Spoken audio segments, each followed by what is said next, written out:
여러분 안녕히 주무셨습니까? 참 좋은 아침입니다. 우리 말씀으로 드리는 오늘의 번제 마가복음 4장 마지막 부분. 개인적으로 이 본문 하나만 있어도 우리는 평생 신앙생활을 잘 해낼 수 있다고 여겨질 정도로 제 마음에는 너무나 소중한 본문입니다. 음, 제가 그렇게 여기고 있다는 걸 여러분 다 아실 거예요. 너무 자주 얘기를 하고 있기 때문에. 자, 오늘 35 절부터 41 절까지 함께 읽겠습니다. 시작. 그날 저물 때에 제자들에게 이르시되 우리가 저편으로 건너가자 하시니 그들이 무리를 떠나 예수를 배에 계신 그대로 모시고 가매 다른 배들도 함께 하더니 큰 광풍이 일어나며 물결이 배에 부딪혀 들어와 배에 가득하게 되었더라. 예수께서는 고물에서 베개를 베고 주무시더니 제자들이 깨우며 이르되 선생님이여 우리가 죽게 된 것을 돌보지 아니하시나이까 하니 예수께서 깨어 바람을 꾸짖으시며 바다더러 이르시되 잠잠하라 고요하라 하시니 바람이 그치고 아주 잔잔하여지더라. 이에 제자들에게 이르시되 어찌하여 이렇게 무서워하느냐 너희가 어찌 믿음이 없느냐 하시니 그들이 심히 두려워하여 서로 말하되 그가 누구이기에 바람과 바다도 순종하는가 하였더라. 오늘 함께 읽은 말씀 중심으로 현장 상황과 마음의 칼분리라는 제목의 하나님 말씀 증거합니다. 현장 상황과 마음의 칼분리. 지금 이 본문을 우리가 함께 읽어서 아시겠습니다마는 예수님과 제자들이 탄 배는 아마 고기잡이 배였을 것이고 제가 그것을 우리식으로 이력편주 나뭇잎 망망대해에 떠 있는 그 크기를 생각하면 이력편주다. 나뭇잎이 하나 떠 있는 것 같은 그런 배일 것입니다. 근데 그 작은 배가 지금 침몰 직전의 상황임을 알 수가 있습니다. 예수님과 제자들이 지금 이 같은 상황을 마주대하게 된 거예요. 그런데 그 반응은 너무나 다릅니다. 이 반응의 차이에서 우리가 오늘 믿음이 무엇인가를 그 윤곽을 뚜렷하게 붙잡아낼 수가 있다는 겁니다. 같은 광풍 속에서 예수님과 제자들의 전혀 서로 다른 반응, 예수님께서 이 반응에 대해서 제자들을 향해서 뭐라고 얘기하십니까? 어찌하여 무서워하느냐? 어찌하여 믿음이 없느냐? 이렇게 나무라십니다. 그러니까 예수님을 줄곧 따라다니던 제자들, 이들이 믿음이 있는지 없는지가 어떻게 확인이 됩니까? 풍랑 속에서 확인이 된다는 거예요. 광풍을 만나 침몰 직전의 배에서 이들에게 믿음이 없다는 사실이 아주 음 분명하게 드러나게 됐다는 겁니다. 그러면 여기서 우리가 얼른 생각하기를 도대체 예수님이 말씀하시는 믿음이라는 것은 도대체 무엇일까 하는 궁금증이 생깁니다. 우선 겉으로 보기에 믿음의 본질을 우리가 이 본문을 통해 깨닫기 이전에 현상적으로만 파악을 해보면 제자들로서는 너무나 자연스러운 반응이었습니다. 배가 지금 타고 있는 배가 광풍을 만나 흔들리고 그리고 물이 차들어서 배에 가득하다 그랬잖아요. 그래서 이제 침몰하기 직전인 상황인데 거기에 제자들과 예수님만 13명이 탔다고 해도 그 배가 그 무게를 견디지 못하고 이제 가라앉을 거 아니겠습니까? 그런 상황에서 무서워 떨며 몸부림치고 있었던 것은 인지상정이다. 인지상정이라는 것이 뭡니까? 인간이라면 누구나 다 그렇게 할 수밖에 없는 성정을 가지고 있다. 이게 인지상정이라는 거예요. 근데 예수님께서 이 상태를 가지고 믿음이 없다라고 하신 것을 보면 우리가 할 수 있는 말이 현상적으로 할 수 있는 말이 예수님을 믿는다는 것은 결코 인지상정은 아니구나. 인간이라면 누구나 가지고 있는 성정의 표현이 아니구나. 라는 걸 알 수 있습니다. 그리고 믿음이라는 것은 전혀 상식적이지 않은 상태를 말하고 있구나. 믿음이라는 것은 전혀 인간적으로 자연스럽지 않은 상태를 말하고 있구나라는 걸 알 수 있다는 겁니다. 믿음이라는 것은 기존 상식을 기준으로 볼 때 다분히 억지스럽기까지 한 것이구나. 왜냐하면 침몰하기 직전의 배 위에서 두려워하는 것이 어떻게 믿음이 없는 것입니까? 자연스러운 것이지. 근데 믿음이 없다고 하셨으니까 믿음이라는 것은 갖게 되면 전혀 억지스럽게 보일 수 있고 전혀 인지상정이 아니고 전혀 자연스럽지 않은 상태가 아니겠는가라는 생각을 할 수 있다는 거예요. 근데 여러분 어떻습니까? 여러분이 볼 때 세상 사람들이 여러분을 볼 때 이렇게 전혀 억지스럽고 인지상정이라고는 찾아볼 수가 없고 전혀 자연스럽지 않고 어색하기 이를 데 없는 그러한 마음가짐을 가지고 있습니까? 아니라면 너무 자연스럽고 너무 돌출되는 것이 없고 여러분의 생각이 너무 다르지 않다면 믿음이 없는 상태라고 보는 거예요. 그러면 왜 이런 상태가 이렇게 억지스러울까요? 믿음이라는 상태가. 타락하고 그 결과로 우리가 그 결과로 나타나는 상태에서 살고 있는데 이게 타락한 상태가 너무 익숙해져 있기 때문에 사실은 그게 타락한 것이고 비정상인데 그게 자연스럽게 느껴진다는 겁니다. 그러니까 예수님의 말씀이 얼마나 우리에게 거북하고 부자연스럽고 억지로까지 느껴지는지 아십니까? 코로나19 때문에 지금 이 질병의 차원을 넘어서서 경제적인 면에 큰 타격을 입고 있습니다. 너나 할 것 없이 모든 나라 국민들이 다 지금 고통을 겪고 있어요. 근데 예수님께서 오셔 갖고 이렇게 경제적으로 어려움을 겪고 있는 우리들에게 뭐라고 얘기하시느냐 하면 얼마나 억지스러운가 들어보세요. "코로나19 사태 때문에 너희 장사가 안 돼 가지고 너희가 재정적으로 지금 침몰하게 생겼구나. 이렇게 재정적으로 침몰하게 생긴 상태에서 너희가 두려워한다? 이거 있을 수가 없는 일인데 내가 너희를 보기에 기가 막히다." 아니 경제적인 상황이 어려워서 침몰하기 직전인데 그 상황을 보고 두려워한다고 그 두려워하는 것을 전혀 이해할 수 없다고 생각하시는 예수님 얼마나 억지스럽습니까? 근데 이 예수님의 이 말씀이 맞아. "코로나19 때문에 경제 상황이 침몰하기 직전인데 내가 전혀 안 무서워."라고 되어야 믿음이 있는 거라는 거예요. 아 이거 참 이게 뭡니까? 자 그래서 예수님과 제자들의 이 반응 상태를 정확하게 한번 비교를 해 봅니다. 그것만으로도 엄청난 깨달음이 우리에게 주어질 수가 있습니다. 먼저 예수님의 상태를 봅니다. 제자들과 마찬가지로 예수님은 지금 광풍으로 인해서 침몰 직전인 고기잡이 배 안에 계십니다. 그러니까 삶의 현장 속에 계신다는 것을 우리가 주목할 필요가 있습니다. 그런데 이 삶의 현장이 극한의 위기로 덮여 있는 상태가 되었습니다. 언제 망할지 모르는 그런 위기가 짓누르고 있는 상태예요, 삶의 현장이.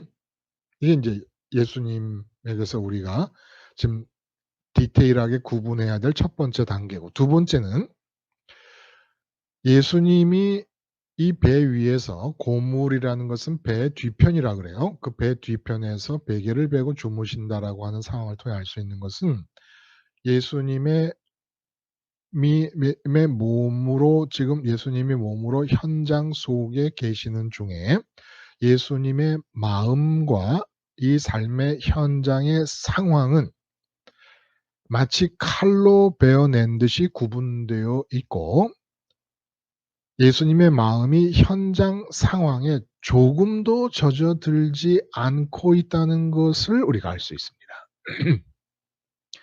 올라타 주무시고 계시는 작은 배 안으로는 바닷물이 들어차서 가득해서 지금 침몰 직전입니다. 그런데 예수님 마음에는 이 광풍의 한 조각도 풍랑의 한 방울도 와서 닿지를 않고 있다는 걸 알 수 있습니다.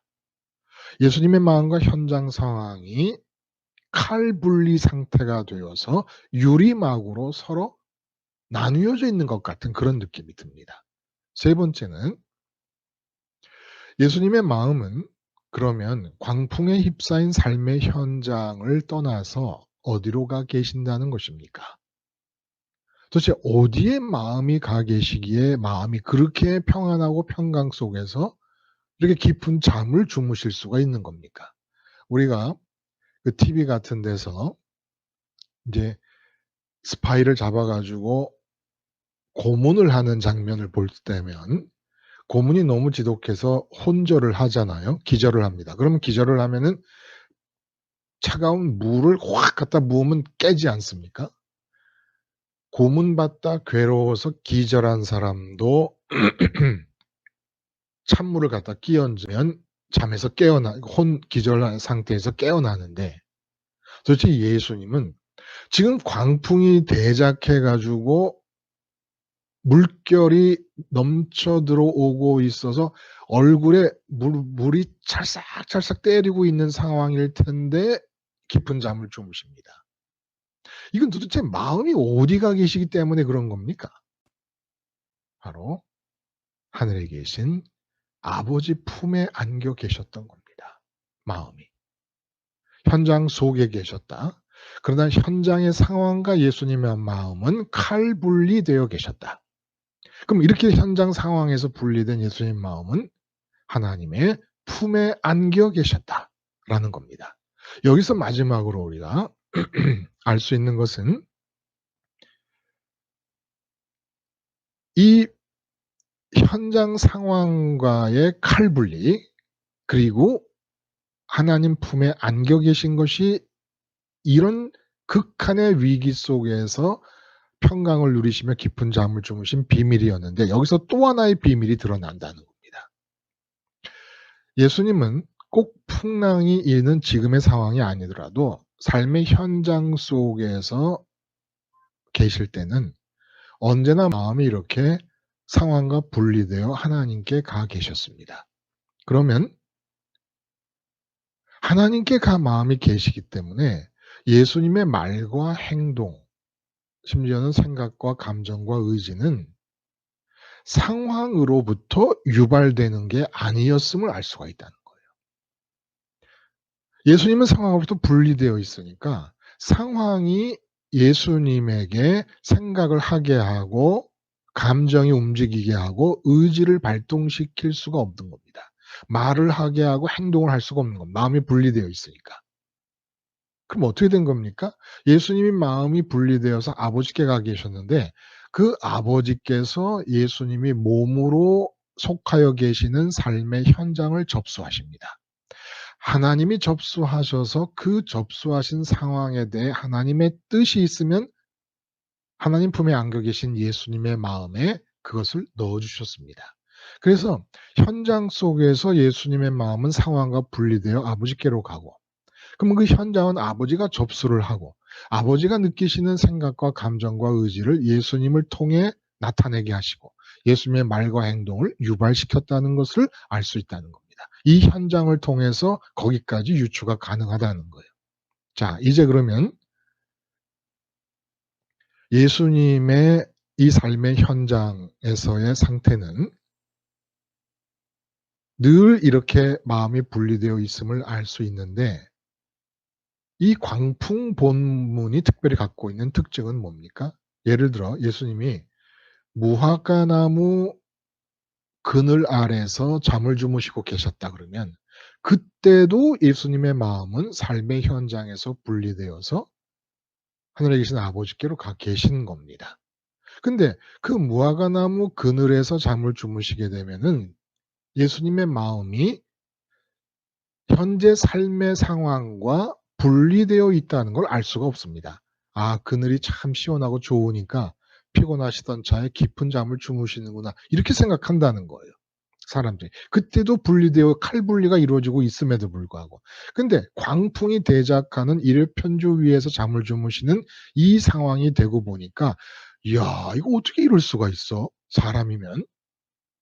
그러니까 예수님의 마음이 삶의 현장의 상황으로부터는 분리되어 계셨구나라는 걸 알 수 있었다는 겁니다. 알 수 있게 되었다는 겁니다. 그러니까 광풍 본문이 그게 중요하죠. 그렇죠? 다른 모든 육지 위에서 아무런 위기가 없을 때도 분리되어 계셨음에도 불구하고 그때는 몰라요, 사람들이. 근데 이 광풍 속에서 잠을 주무시는 걸 보니까 현장과 예수님의 마음은 항상 현장 속에 계시는 중에 분리되어 있었구나라는 걸 알 수 있었다는 겁니다. 자, 이 예수님의 상황과 이제 제자들을 비교해 봅니다. 제자들 역시도 광풍으로 인해 사나운 물결이 부딪히며 바닷물이 가득 들이차서 침몰 직전인 고기잡이 배에 타고 있었습니다. 그러니까 삶의 현장 속에 함께 있었습니다. 그리고 이 삶의 현장은 지금 죽기가 코앞에 다가온 위기가 극에 달한 그런 상태였다는 거예요. 두 번째로 예수님의 마음이 현장 상황과는 현장에 있으면서 현장의 상황과는 칼 분리를 이루고 계셨던 것과는 다르게 제자들의 마음은 삶의 현장 상황과 구분이 어려울 정도로 서로 얽혀 있었습니다. 스폰지가 물을 완전히 빨아들이고 있는 상태처럼 삶의 현장 상황에 마음이 완전히 빨려 들어갔고 얽혀 있고 정복되어 있는 그런 상태. 삶의 현장 상황과 제자들의 마음은 혼연일체가 되어 있는 상태입니다. 제자들의 마음이 어느 것이고 삶의 상황이 어느 것인지 분리가 불가능할 정도로. 세 번째로 예수님의 마음은 삶의 현장 상황과 칼 분리를 이루고 하늘에 계신 아버지 품에 안겨 계셨습니다. 근데 이것과는 다르게 제자들의 상황은 삶의 현장 상황과 혼연일체로 얽혀 있는 동안에 하나님 아버지와 칼 분리 상태를 이루고 있었습니다. 이게 중요한 것이죠. 우리가 어떤 삶의 풍랑을 당해서 그 삶의 풍랑이 내 마음속에 들어와서 내 마음과 얽혀 혼연일체를 이루고 있는 상태에서 오늘 제자들이 그런 상태에서 예수님을 부르고 찾는 것처럼 예수님께 나오고 하나님께 구하잖아요. 이미 이것은 믿음이 없는 상태 속에서 하나님을 찾는 것입니다. 하나님을 찾으려면 믿음이 있어야 되잖아요. 응? 그래서 제자들은 하나님과 칼로 잘라낸 듯이 분리된 상태라는 거예요. 그러니까 세상의 상황이 마음에 들어와서 세상의 상황 때문에 걱정과 근심이 생겨서 혼연일체가 된 상태에서는 하나님을 찾는다는 게 하나님과 내가 분리를 해 놓고 칼처럼 분리시켜 놓고 하나님을 찾는 거예요. 이게 이런 모순이 어디 있습니까? 이건 말이 안 되는 거잖아요. 그쵸? 예수님처럼 삶의 상황으로부터 완전히 칼 분리를 이루어서 하나님께로 마음이 가야 그래서 하나님과 마음에서 혼연일체가 된 상태가 되어야 되는데 거꾸로 하나님과는 칼 분리가 되고 삶의 현장 상황과는 혼연일체가 되어 버렸다는 거예요. 내가 마음에서 세상 상황을 받아들임으로써 하나님으로부터 칼로 잘라낸 듯 분리를 시켜 놓고 하나님을 찾으니 이게 엉터리 박사 종교인의 상황이라는 겁니다. 엉터리 복음을 믿고 있는 거예요. 복음이라는 엉터리가 없겠습니다만 복음을 엉터리로 믿고 있는 거예요. 그러니까 복음에 대한 엉터리 박사. 애들이 놀리면서 서로 놀 때 맨날 엉터리 박사, 엉터리의 박사라는 거예요. 엉터리를 얼마나 잘하는지 박사 수준이라는 거 아닙니까? 믿음의 엉터리 박사인 거예요. 네 번째로 예수님의 생각과 감정과 의지와 말과 행동이 삶의 현장에 의해서 유발되는 게 아니고 마음이 밀착되어 계시는 하나님으로부터 유발되었고 삶의 상황은 하나님이 접수하고 계셨다. 이 상황과 다르게 제자들의 경우는 삶의 현장 상황을 자신들이 마음으로 접촉하고 흡수하고 얽히고 혼연일체가 된 상태에서 그 세상 상황, 삶의 현장의 상황이 제자들로 하여금 생각하게 하고 감정이 움직이게 하고 의지를 발동시키게 하고 말하고 행동하게 했다는 겁니다. 이거는 생각, 감정, 의지, 말, 행동 모두가 다 오류가 되는 겁니다. 오직 하나님이 접수한 상태에서 현장 상황을 하나님이 접수하신 상태에서 하나님의 생각과 감정과 의지와 말과 행동이 나타나야 그게 진리를 따른 행동인데 전부 거짓말이 되는 거예요. 그러니까 엉터리 박사, 거짓말 박사가 되는 겁니다. 내가 현장 상황을 받아들이고 '이거 큰일 났구나.' 하는 이 생각 자체, 이 느낌 자체, 이 두려움 자체가 엉터리 박사라는 거예요. 엉터리를 박사처럼 잘한다는 겁니다. 자, 이런 제자들의 상태를 종합적으로 말씀하시면서 뭐라고 합니까? "믿음이 없다."라고 하셨다는 겁니다. 그러니까 믿음이 있고 없고는 삶의 현장에서 드러난다는 겁니다. 특히 삶의 현장의 상황이 오늘 본문과 같이 광풍이 대작하는 크게 일어나는 상황이 될 때 믿음이 있는지 없는지가 확 드러난다는 거예요. 그러니까 코로나19 사태와 같은 이런 풍랑이 일 때 그래서 예배당에 사람이 못 모이고 있는데 목사님이 예배당 긴 장의자에 누워 갖고 콜콜 잠을 주무시고 계십니다. 이 목사님 다시 봐야 된다는 거예요. 음? 이 코로나19로 인해서 예배당에 사람이 못 모이고 있는 이 상황이 그 마음으로부터 칼분리된 상태입니다. 하나님이 다 접수하고 계시는 거예요. 예배당에 사람이 못 모이고 있는 이 상황을. 그래서 이 하나님이 접수하신 대로 움직여 가면 되는 겁니다. 이 믿음이 있는 거예요. 그런데 예배당에 못 모이는 이 상황을 안타까워하고 두려워하고 걱정하고 그리고 하나님을 찾습니다. 하나님 이 코로나19가 없어지게 해 줘 이미 다 자기 스스로 마음으로 하나님과 칼분리시켜 놓은 겁니다. 상황과 칼분리를 시켜야 되는데 하나님으로부터 칼분리를 시켜 놓은 거예요. 그리고 하나님을 찾는 거예요. 그러니까 이런 것과 똑같아요. 하나님 절대 나는 하나님과는 접촉할 수 없고 연합할 수 없고 하나님과는 하나가 될 수 없습니다. 하나님과 밀착을 죽어도 안 하겠습니다. 그런데 하나님 나를 도와주세요. 이런 것과 똑같은 거라는 거예요. 근데 이걸 우리가 이제까지 저도 그렇고 믿음이라고 생각하고 살았다는 겁니다. 근데 모든 종교는 이런 거예요.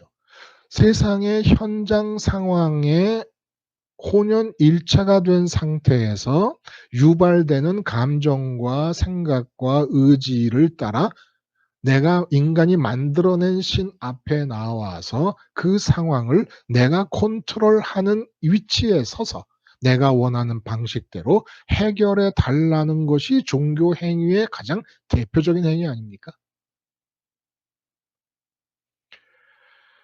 삶의 현장 속에서 내 그 삶의 현장의 상황과 내 마음의 분리 그리고 하나님과 밀착 이 이유가 뭡니까? 이렇게 해야 되는 이유가 뭐예요?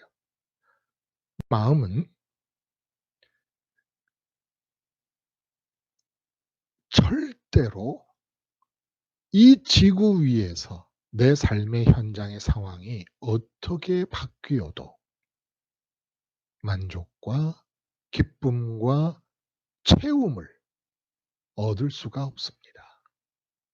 지금 막 돈 때문에 난리야. 코로나19 때문에 난리잖아요. 그러면 이 상황이 없어지기를 바라요. 없어지면 내 마음에 만족과 기쁨이 주어질 것 같아요? 아니에요. 어떤 풍랑이 일어도 내 마음의 만족과는 아무 상관이 없는 겁니다. 풍랑아 일어라. 그렇다고 내 마음의 채움과 만족과 무슨 상관이 있느냐는 겁니다. 풍랑 없는 고요하게 일이 잘 진행되고 그게 무슨 상관입니까? 내 마음의 기쁨과 만족에. 일이 아무리 잘 진행돼도 내 마음의 기쁨과 만족에 아무 상관이 없는데 오직 하늘에 계신 하나님 말고는 내 마음을 채울 수가 없는 그런데 그 마음 하나님을 모셔드릴 수 있는 그 소중한 마음으로 세상을 받아들이고 세상의 상황을 받아들이고 나면 하나님과 칼로 잘라낸 듯이 분리가 되어서 마음에는 평강 없는 상태로만 유지되니까 반드시 내 마음을 삶의 상황과 칼분리시켜야 됩니다. 그리고 그렇게 할 때 비로소 내 삶의 상황을 주권자이시고 창조자이신 하나님이 접수하실 수가 있습니다. 내가 칼분리시키지 못하고 삶의 현장 상황과 혼연일체가 되어 얽혀 있는 상황에서는 하나님께서 온전히 주권을 행사하실 수가 없습니다. 하나님 접수하실 수가 없습니다. 그러면 하나님의 과제는 이제부터 그 현장 상황에 자꾸 얽혀들어 혼연일체가 되는 내 마음을 분리시키기 위한 일에 하나님으로서는 힘을 들여야 됩니다. 그 일을 우선적으로 해내시지 않으면 그대로 놔뒀다가는 그냥 지옥행위니까. 하나님과 칼분리된 상태에서 이 현장의 상황과 혼연일체된 상태를 유지하다가. 그러므로 여러분, 믿음이 뭐냐? 믿음이. 마음과 현장 상황과의 칼분리 상태가 믿음의 가장 본질적인 기본입니다.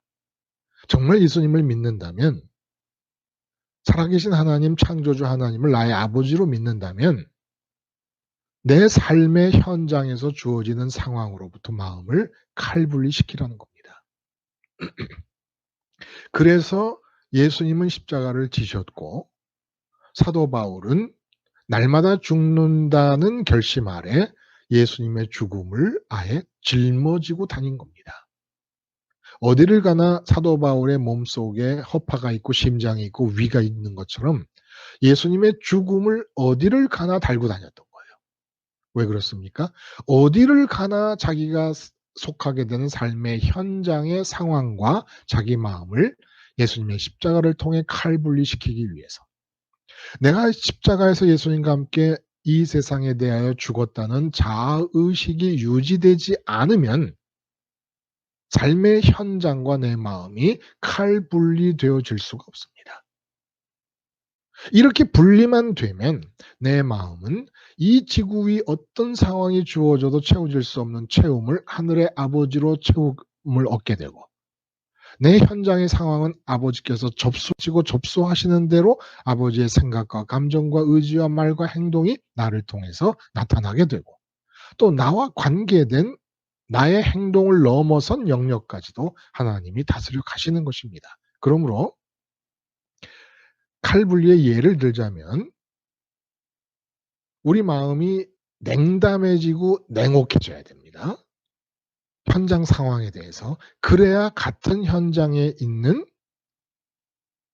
사람들에게 진정한 이웃사랑을 할 수 있습니다.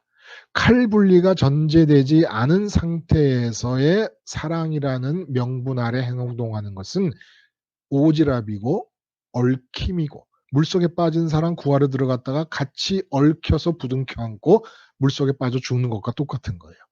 분리가 전제되어야 이웃사랑이 가능해집니다. 여러분, 왜 가정을 주셨을까요? 왜 남편을 주신 것 같아요? 남편과 함께 있는 삶의 현장에서 남편으로부터 마음을 칼분리시키라고. 그래야 내 마음이 하나님으로 채워지고 남편과 함께 있는 상황이 이 하나님께 접수가 되고 남편을 향해서 하나님으로부터 유발되는 생각과 감정과 의지를 표현할 수가 있게 됩니다. 이게 진정한 남편 사랑이 되기 때문에. 왜 우리를 대한민국에 태어나게 했었을까요? 대한민국으로부터 칼분리시키라고. 대한민국의 현재 상황에 대해서 냉담해지십시오. 믿음이 뭡니까? 인지상정이 아닙니다. 극히 어색한 것입니다. 자연스럽다는 인간적 기준으로 볼 때 너무 부자연스러운 것이 바로 믿음입니다. 근데 이렇게 부자연스러움과 자연스러움의 차이가 어디서 나타납니까? 바로 우리가 타락에 익숙해 있기 때문에. 믿음의 상태가 부자연스러운 겁니다. 원래 타락하지 않았다면 대한민국에서 무슨 상황이 벌어져도 선악과를 따먹지 않고 있어서 판단하지 않으면 받아들이지 않는 거예요. 판단을 하지 않는 한, 좋다 나쁘다 판단하지 않는 한 어떤 상황도 한 조각도 한 모금도 마음에 스며들지 않게 됩니다. 근데 대한민국에서 일어나는 모든 상황을 마음으로 다 받아들여요. 어떤 사람은 문재인 대통령 싫어 죽겠는데 민주당이 총선에서 압승을 했다고 성질이 납니다. 어떤 사람은 그랬다고 좋아합니다. 어떤 사람은 미래통합당이 죽을 썼다고 너무너무 슬퍼합니다. 어떤 사람은 그랬다고 또 좋아합니다. 그러면 대한민국의 상황을 하나님이 접수하실 수 있는 여지가 없는 거예요. 누군가는 대한민국 안에서 대한민국을 마음에서 칼분리시키고 대한민국의 상황을 마음을 하나님께 드려서 하나님께서 온통 접수하실 수 있도록 해드려야 되는데, 그래서 여러분, 대한민국의 운명은 정권이나 여당이나 야당에 달려있는 게 아닙니다. 여러분에게 달려있는 겁니다. 여러분이 대한민국 상황을 여러분 마음에서 칼분리시켜서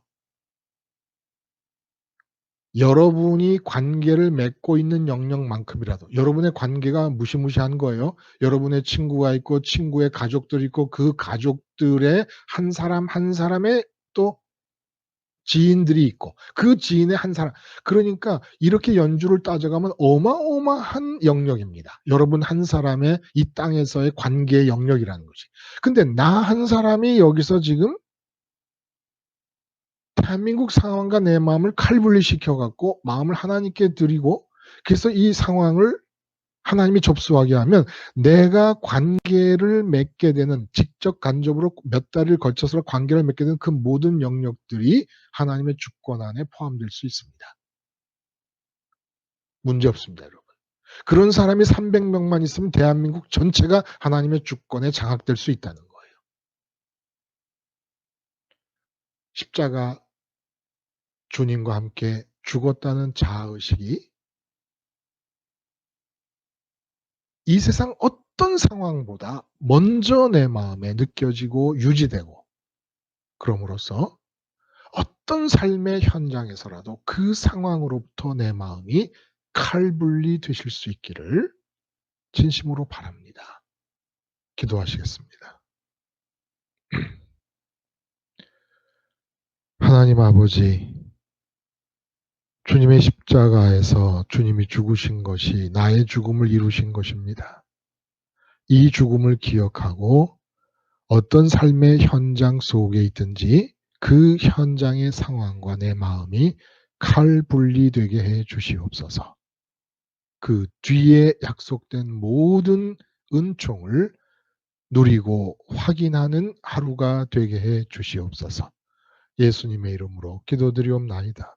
아멘.